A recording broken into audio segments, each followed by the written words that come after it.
அமைச்சர் பொன்முடி மீதான செம்மன் குவாரி வழக்கில் உளுந்தூர்பேட்டை காவல்துறை துணை கண்காணிப்பாளர் நீதிமன்றத்தில் ஆஜராகி சாட்சியம் அளித்தார். வழக்கில் இதுவரை 27 பேர் சாட்சியம் அளித்துள்ள நிலையில் 22 பேர் பிறழ் சாட்சியம் அளித்துள்ளனர். தொடர்ந்து அரசு தரப்பு 28வது சாட்சியாக சம்பவத்தன்று திருக்கோவிலூர் காவல் நிலையத்தில் காவலராக பணியாற்றி வந்தவரும் தற்போது உளுந்தூர்பேட்டை காவல்துறை துணை கண்காணிப்பாளராக பணியாற்றி வருபவருமான மகேஷ் ஆஜராகி சாட்சியம் அளித்தார்.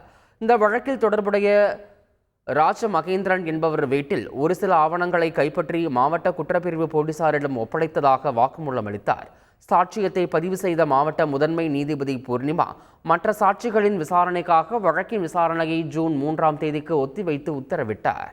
மதுரை அரசு ராஜாஜி மருத்துவமனையின் மருத்துவ கழிவுநீர் வைகை ஆற்றில் கலப்பதை தடுக்க அதிகாரிகளுக்கு உத்தரவிடக் கோரிய வழக்கில் பொதுப்பணித்துறை செயலாளர், மதுரை ஆட்சியர் மற்றும் மாநகராட்சி ஆணையர் பதில் மனு தாக்கல் செய்ய உயர்நீதிமன்ற மதுரை கிளை உத்தரவிட்டுள்ளது.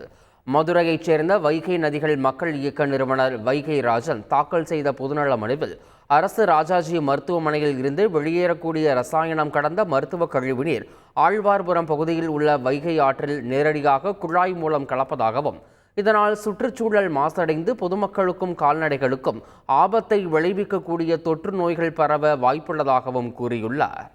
தொடக்க கல்வித்துறையில் 5500 ஆசிரியர்களுக்கு விரைவில் பதவி உயர்வு வழங்கப்பட உள்ளது. தொடக்க கல்வித்துறையின் கீழ் இயங்கும் அரசு தொடக்க பள்ளிகளில் பணிபுரியும் இடைநிலை ஆசிரியர்களில் 2000 பேர் தலைமை ஆசிரியர்களாக நியமிக்கப்பட உள்ளனர். இதேபோல் அரசு நடுநிலை பள்ளிகளில் பணிபுரியும் பட்டதாரி ஆசிரியர்களில் 3500 பேர் நடுநிலை பள்ளிகளில் தலைமை ஆசிரியர்களாக நியமிக்கப்பட உள்ளனர். தகுதி வாய்ந்த ஆசிரியர்கள் பட்டியலை தயாரிக்க அதிகாரிகள் உத்தரவிட்டுள்ள நிலையில் தேர்தல் விதிமுறைகள் முடிவுக்கு வந்த பிறகு அவர்களுக்கு பதவி உயர்வு வழங்கப்படும் என தகவல்கள் வெளியாகியுள்ளன. செய்திகளை உடனுக்குடன் தெரிந்து கொள்ள உடனே சப்ஸ்கிரைப் பண்ணுங்க.